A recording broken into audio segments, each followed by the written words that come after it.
Today, I'm joined by Tobi Altizer from 106.7 The Fan, and we're going to be taking a deep look at what has been the main issue behind the Washington Nationals not really producing many runs through the first two series of the 2023 season. You're going to get all of that and more right after this. You are Locked On Nationals, your daily Washington Nationals podcast, part of the Locked On Podcast Network, your team every day.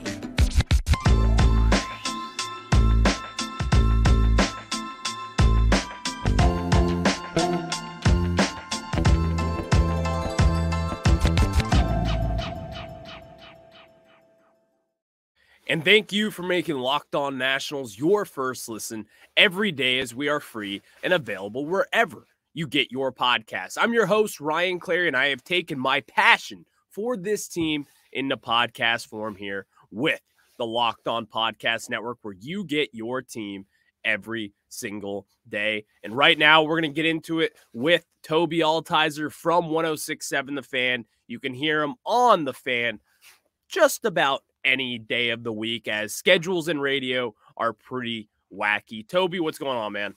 Nothing much. It was good to catch a couple of the ball games while they were here in DC, and I think I'm going to try and get out there on Jackie Robinson Day, check out that Josiah Gray bobblehead. But I mean, it's a tough time to be a Nats fan, but if there's anything to be encouraged by, Mackenzie Gore looked good in his debut, but I mean, it's Nationals baseball, so it's fun to watch, but the results aren't so fun. The results haven't been so fun. And Tobi, as I kind of said in that cold intro, you've been watching the games with me up in the box and up in TV, wherever. We're watching together. Yeah. You see the same thing that I'm seeing right now with the lack of run production for the Washington Nationals through 6 games. And again, it's not the biggest issue because, again, it's only 6 games. But it's also a cause of concern, in my opinion, that this team hasn't been able to generate the runs that we kind of expected them to be a little better at this year, especially with a guy like Joey Meneses, who could be coming into form here. So what are your thoughts on that? It's tough when you have a lineup that really doesn't have a whole lot of power in it to generate runs, when these guys, as much as we like some of the guys that are in the lineup, a guy like Meneses, I think CJ Abrams has a bright future. A lot of these guys don't put the ball in play enough, or they don't have a high enough average. And then when you're looking at the fact that no one hits it over the fence, you're depending on guys going station to station, maybe hitting one to the wall and driving in a guy from first. And you saw that in the game series finisher against the Rays, where they were able to move some guys around, but then you get the bases loaded, no one out, and you get strikeouts, pop up to right field, not far enough.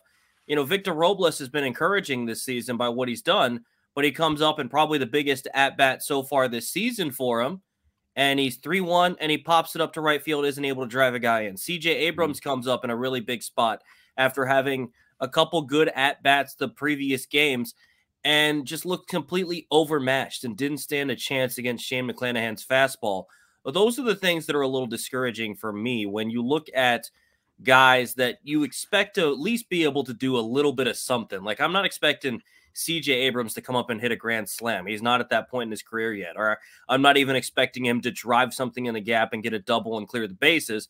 Just put the ball in play at least. Find a way to not strike out. And those are the things that are discouraging right now with the Nats, is like, look, man, you got to have someone do something for the offense. And singles and doubles and stuff like that are nice, but it stinks when you get a guy on second base, no one out, but no one else is going to get a hit. So that's a nice lead off to the inning. But if no one else is going to drive him in, then you're stuck with no runs. And I think that's what a lot of this season is going to be, unfortunately. But hopefully these guys can pick it up a little bit. Yeah, and you kind of mentioned there, we're not hitting the ball out of the yard. And that's an obvious way to generate runs, as you know, Tobi, right? It's because the Nationals right now, they have 2 home runs through 6 games. Sitting at first place in the major leagues is the Dodgers and the Rays with 13. The Nationals are dead last with 2, with the Blue Jays being in second to last with only 3 home runs. Listen, this team has only got 2 home runs through 6 games in a league to where you need to hit home runs in order to generate runs. That's kind of been the flashy way of baseball over the last decade. Last year with Aaron Judge going for the American League record and all that. This team just hasn't been able to get across the finish line. And then again, you also mentioned the fact that we aren't really getting any extra base hits.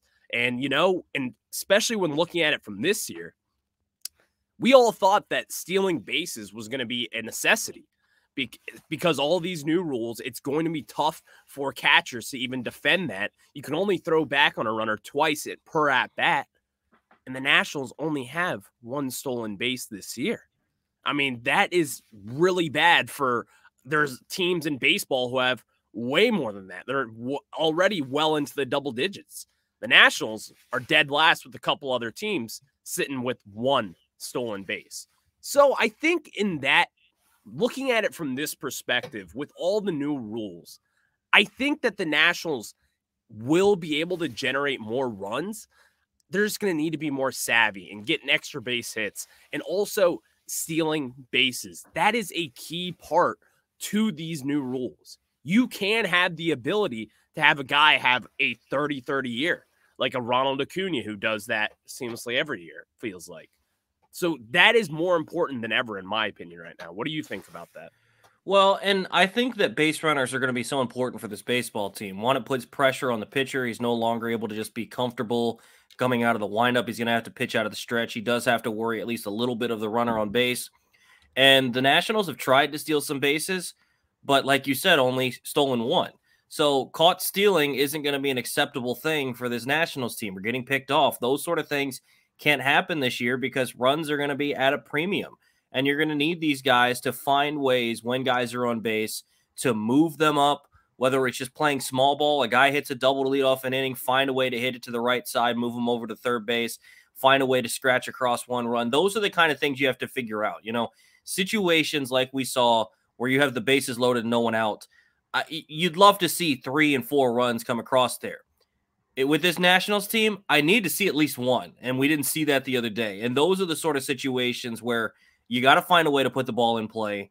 And as much as strikeouts and homers are big in baseball, putting the ball in play still plays in Major League Baseball, and the guys got to find a way to do that. Yeah, you know what? And we were actually talking about that yesterday with batting average. I know you do still value batting average real high. I don't want to put words in your mouth, but do you think it's one of your most valuable stats that you still look at? It depends upon the kind of guy. But yeah, I do look at batting average. I know a lot of people like to dismiss it because, you can look at OPS or you can look at all the other advanced stats that, every kind of acronym you could think of. OPS plus, whatever it is. Yeah, all that stuff.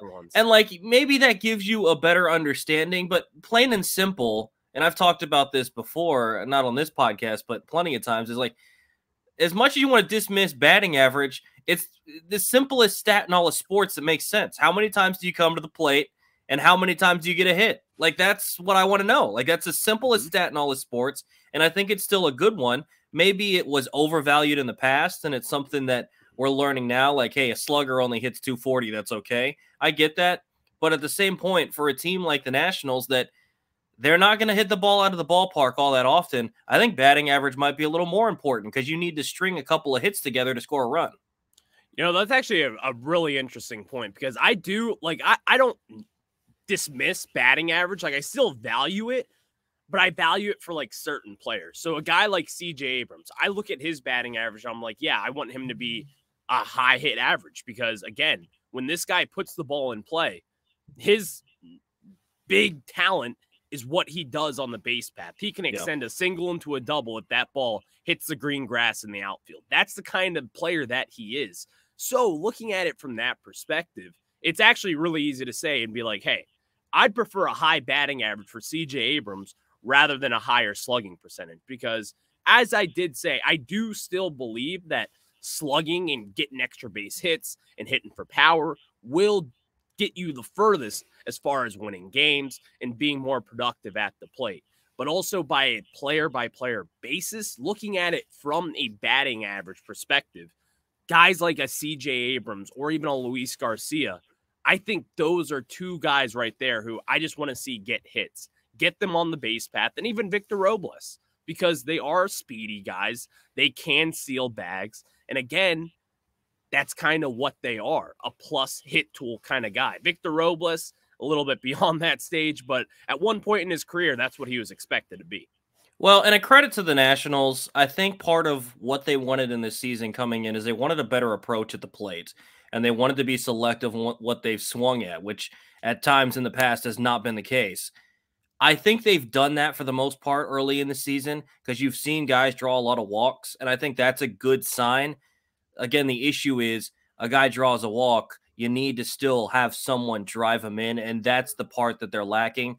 So, I don't want to overreact too much early on in the season, but then again, the way this lineup is constructed, I don't think this is a big scoring lineup because it depends on so much the next guy in the lineup being able to find a way to drive it in, and I don't know that with the guys in this lineup that you have the capability of stringing 3 and 4 and 5 hits together on a consistent basis.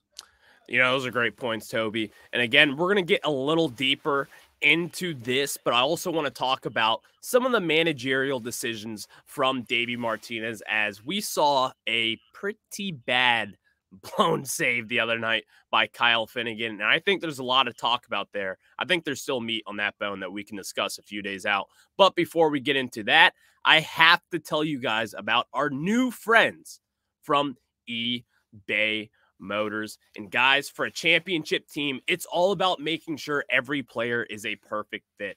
It's the same when it comes to your vehicle. Every part needs to fit just right. So the next time you need parts and accessories, head to eBay Motors. With eBay Guaranteed Fit, you can be sure every part you need fits right the first time around. Just add your ride to My Garage and look for the green check to know the part will fit, or your money back. Because just like in sports, confidence is the name of the game when you shop on eBay Motors. And with over 122 million parts to choose from, you'll be back in the game in no time. After all, it's easy to bring home a win when the right parts are guaranteed. Get the right parts, the right fit, and of course, the right prices on ebaymotors.com. Let's ride. Eligible items only. Exclusions apply. Visit them. ebaymotors.com. Also, let me tell you guys about another friend over on Built Bar. And guys, Built Bar, I've talked to you about them. I love them. Built Bar is here, and they are here to stay with the Locked On Podcast Network. You can get bars from the coconut puffs to coconut cream. All these different Built Bars are here for you. And guys, I care about macros and counting calories and all that fun stuff. Built Bar has it just for you. And here's the thing. We did a March Madness bracket last year for Built Bars. Here's the thing now. You can just go to BuiltBar.com, grab your own package there. You don't even need to enter the competition anymore because it has wrapped up, and that is how successful it was. Are Built Bars that good to you? Of course they should be. Guys, it is made with all these real ingredients and real chocolate. That's right, real chocolate. Run to BuiltBarMadness.com right now to vote for your favorite bar or puff and pick up a box while you're there. You can vote every day in March, so hop in and support your pick.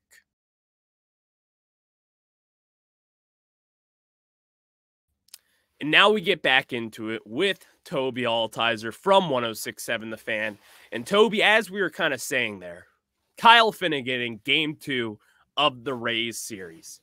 He comes in, 1 home run, 2 home runs, 3 home runs, and then Davey pulls him. After the lead was blown, after he was in all that struggles. What is your take on that? Because this is something that we have seen time and time again with Davey Martinez. I mean, I don't understand what his thought process is there. I get that you, early in the season, you want to build confidence with the guy and say, hey, I know you got into some trouble. Let's see if you can figure it out. I get all those things. And at the same point, too, as much as we hear the noise that there's not many expectations for the team, Davey hears the same thing. So I wonder if some of that doesn't creep in, like, hey, let's give these guys opportunities to prove themselves. But at the same point, he's given up 2 home runs. It's only at that point a 1-run game, correct? Like, give that guy a break, take him out. He's struggling. It's not his day. Bring in someone else. And if it doesn't work for him, that's not on Davey. Like, you got to try something else. But to give up a homer, put the game out of reach, I think it's discouraging for the rest of the ball club at the same point. Like, you were within 1 run in the 9th. You were 3 outs away from winning that ball game. Now you're only a run away if you can find a way to send it to extras. And then for it to just blow up and essentially be this game's over with, I think you got to make that move to pull him out. And I'm not sure what Davey's thinking is on that. And it's a similar thing to Mason Thompson the other day. Pitches 2 scoreless innings, looks good, comes out for a 3rd inning, which makes no sense, and gives up a home run. And it's still not a bad outing for Mason Thompson by any means. Yeah. Only 1 run in three innings. But at the same point, it could have been 2 scoreless innings and that's it. And that's probably what it should have been. I don't quite understand why Davey does this. I don't get what he's trying to do. My issue with Davey Martinez is I think he's a good manager for a ball club that can manage itself a lot of ways. So I think in 2019, he did a good job with the ball club. His managerial decisions, I think, throughout his Nationals tenure have been questionable.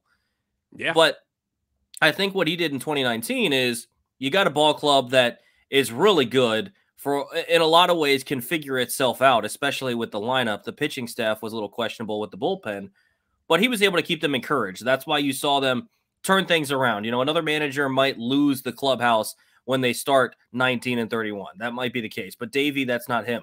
The problem is we're no longer at that point where keeping morale high is at the highest importance because this ball club's not very good. Yeah. I need you to make good decisions to keep the guys from blowing up. I think they did a good job with CJ Abrams. I don't buy into the fact that 3rd game of the series, he had a scheduled day off. I think it just so happens that, he struggled the first 2 games. He's got the early season jitters. Give him a little bit of a relaxing day. Just sit down for a little bit, dude. Calm down. I don't want you to go through 3 games, struggle in all 3, and that just snowballs into a terrible season for you. Relax. I think he did a good job with that. Those are the kind of things I need to see from Davey. But for whatever reason with the pitching staff, it doesn't seem to correlate, right? Like if a guy doesn't have it that day and you're able to pull him, just pull him. You've got other guys. Like I think he played Thaddeus Ward. I thought he was going to leave them in for the whole 3 innings to finish out that series finale against the Rays. He pulled them after 2 for the most part outside of the 1 run. Thaddeus Ward looks solid. Good. That's what it should be like. That's what you need to do in those sort of situations. Don't let guys go that extra batter that turns into a blow-up inning. Don't let those guys go that extra inning where it could be a 2 scoreless outing instead it's 3 with 1 run. Still not bad, but it could have been a lot better. Do those sort of things, and I think you'll be fine. I think there's a lot of questionable pitching decisions from Davey, and it's a hard point to be at with this ball club because there's not a whole lot to look forward to. And then losing games like on Tuesday night. It's frustrating. Look, man, I can deal with losing 100 games this year. I've kind of already reserved for that fact. Don't lose ball games like that. Yeah. And even if you do lose a ball game like that, make it that Finnegan gave up the 2 runs and you know what? It's just a regular blown save. Don't let it be you're up by 1 and then you lose by 4. Yes. And that is... Here's what I think Nationals fans have kind of woken up to just over the last year. Davey Martinez has always kind of struggled with these decisions, even back in 2019. Now, for the most part in 2019, especially during the postseason run, he had all the right buttons. But 2018, 2020, 2021, and 2022, it's been pretty consistent where he allows guys a little too much leash. And that is something that we killed Dusty Baker over here in DC, about how he would just leave guys out there, let them work through the struggles. And again, like, you can work through the struggles. Like, if you're going to work through those struggles, I guess now would be for a rebuilding team, but also there's common sense with it. You see someone like Kyle Finnegan who's hanging his breaking ball and they are hitting the ball 420 feet. Something is not right with him. He does not have his A game today. Yank him. Get him out of there. Don't let him sink there. Like, we are not in a position to where, especially with Finnegan, this is someone who could be, and going into this season, we were talking about how he could have a pretty high price tag if he does well in this closing role for the Nationals, because is he part of the future in the bullpen? If you were to ask me, not really. I look at guys like Mason Thompson and other guys like a Thaddeus Ward or a Tanner Rainey even. I look at those guys as more pieces to the future than Finnegan. So leaving him out there, I think, is just a terrible decision by this staff to really, in all facets of the game. Looking at it from a trade perspective, that was a bad decision. Looking at it from wanting to develop someone, a bad decision. Don't let someone sink there. That is a simple mistake that he keeps on making. And I think Nationals fans are finally out of that whole bubble of winning the World Series, and they're starting to realize, oh, we love Davey, but these decisions that he does not make when the time is needed is starting to bubble up here. And I think with Davey, for a lot of the season, it's just going to be about managing so that you can get these guys developed. But when it is a close ball game, I think he needs to turn into the manager that's really trying to win these ball games. So, we talked about some obvious ones. I think one that's not so obvious. You need length out of the starting pitchers. I get that. But Patrick Corbin had a really solid outing going. At one point, I believe he retired 11 straight. Yep. And in those, what you saw happen was at the top of the 6th inning, right? It's a 3-2 ball game at that point. He's pitched fairly well. You'd like to get him through 6, but to start the 6th, a huge, really hard hit line drive out to center field. All right, so he's giving up hard contact. Arozarena grounds out to third. Okay, then he gives up a homer. That might be the time to pull him. Instead, he sticks out there, a Margot single, a Walls double, a series single. He ends up getting thrown out on the base pass. Now it goes from being a, maybe a 5 1/3, 5 2/3, 3-run game where you're like, all right, you feel decent about Corbin to totally 6 runs in 6 innings, and it snowballs. Again, you go from being in a ball game to maybe having a chance, someone being heroic in the 8th or 9th inning to it's over with. Exactly. And those are the kind of things you can't have happen this season, because a lot of times you're going to lose these games by 3, 4, 5 runs, especially against teams like the Tampa Bay Rays. But if you're in a close one, right, try to pull out that manager that was like, you know what, I needed to have a little shorter leash in 2019 because we realized these games mattered. Do that again in those sort of situations. All right, Toby, we're going to move on from the bad. We're going to preview the Colorado Rockies-Washington Nationals series as Josiah Gray takes the mound today at Coors Field. And, oh, no, Toby. We're going to get to that in just a little bit. But before we do that, I got to tell you guys about our new friends from So Rare. Our new sponsor, So Rare, is a revolutionary fantasy baseball game and marketplace transforming fans into owners with officially licensed digital cards featuring players from across all 30 MLB teams. Plus, the more you win, the more you advance, collecting increasingly powerful cards and accessing next-level competition and rewards. It's not critical to include, but FYI, So Rare recently partnered with MLB All-Stars Juan Soto, our old friend, and Julio Rodriguez as brand ambassadors. Both are featured in So Rare's current brand campaign and will engage with the So Rare community throughout the season at MLB events. Head to SoRare.com/lockedon. That's spelled SORARE.com to draft your team of free player cards, set your lineup, and start by competing today to win epic rewards. Again, that's SoRare.com/lockedonMLB to start playing today. And now we get back into it with Tobi Altizer as we move on to the Colorado Rockies as Josiah Gray is starting at Coors Field here today, Toby. And if you guys listen at home or wherever you're listening right now, if you know why we're chuckling, the ball likes to fly at Coors Field, and Mr. Josiah Gray likes to let the ball fly. Listen, I think Josiah Gray will pan out to be someone who is considered a good pitcher. But man, oh man, when he misses, he misses. He leaves that breaking ball high and away. He leaves that hanging fastball as well. It is jarring to watch those mistakes sometime. And then the other 95% of the pitches, you're like, this guy has the stuff. What do you think about Josiah Gray at Coors Field today? Yeah, let's hope it's Josiah Gray, the guy that pitches well and had, decently good outings last year, and not the BP pitcher that sometimes Josiah Gray turns into. I mean, 3 homers in his first start this year doesn't give you a lot of confidence going into Coors Field.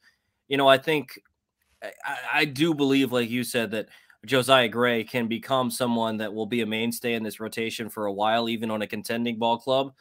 But he's just got to be more consistent. And, you don't want to read too much into one start, but he had a good spring, and then he comes out in his first start and gives up the homers. And, I mean, that's what's plagued him all of last year and really throughout his career is the home run ball. So, I mean, going into Coors Field doesn't give you a lot of confidence, but, these are the sort of situations where if you're Davey Martinez, if you're the Nationals development crew, you're Mike Rizzo, you're looking at this performance and saying, you know what? If Josiah Gray can find a way to limit it to one home run against the Colorado Rockies in Colorado, if you can find one way to keep the ball in the ballpark, if you can find a way to go out there and really go give a good outing, this is one that you could put a check mark by and say, you know what, that's development. This is what we need. Yeah. More of this, please. So, this is a really good opportunity for Josiah Gray. I know a lot of people are going to laugh at the fact that, like, hey, man, it's Josiah, it's Coors Field, could be a home run derby. Look, that very well could be the possibility, but this is a huge opportunity for Josiah Gray to prove himself once again. Again, I think I totally agree with what you said there. I think Josiah Gray will be fine. And it's like, I try to explain this to people who maybe not be all in on the Nationals like you and I are and the people listening at home. Josiah Gray, like, I would rather have this problem. Max Scherzer gave up a ton of home runs as well. Steven Strasburg has done it as well in the past. Like, I would rather have you mess up on just a few of those pitches than have some walkathon and you're walking 5+ batters per every couple innings. Like, I would prefer this just because it's a lot closer than that issue right there with having a control or command issue. Josiah Gray is missing on about 3 pitches per game, and those 3 pitches end up being like home runs or just devastating doubles or whatever it may be. I think if he can limit it, then I think that is when we will see a much improved version of Josiah Gray. But again, it's not just Josiah Gray. It's the Nationals ace, Mackenzie Gore, going on Friday. Tobi, how do you feel about Mackenzie Gore? We've talked a lot about him off the air, so let me tee you up here on Locked On Nationals. I love Mackenzie Gore, dude. I am so excited about what he can become. I think he can be a legitimate ace for this ball club. I don't think we're talking about a guy that's going to be a number 3 starter, a number 4 starter. I think you're looking at a frontline starter on a contending ball club, a guy that he was the number 1 pitching prospect in all of baseball for a reason. This guy's got electric stuff. At times in his debut against the Braves, he's going against elite hitters, guys that household names, a guy like an Austin Riley. And he's throwing a breaking ball, and Riley's swinging. He looks outmatched.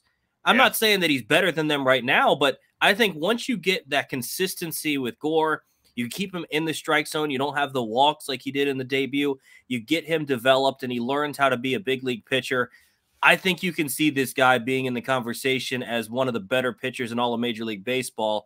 And it's exciting to see because, in that Soto trade, a lot of the guys outside of Abrams and Gore are still in the minor league. So it might take a little bit. If you can see Gore develop right in front of your eyes over the next couple of seasons and then think about the future guys coming up with him, you can get really excited about this Nationals baseball club. And I think Josiah Gray is going to be a solid starter for this team. I think he projects more as like a 3, maybe even a 4 type guy in a rotation.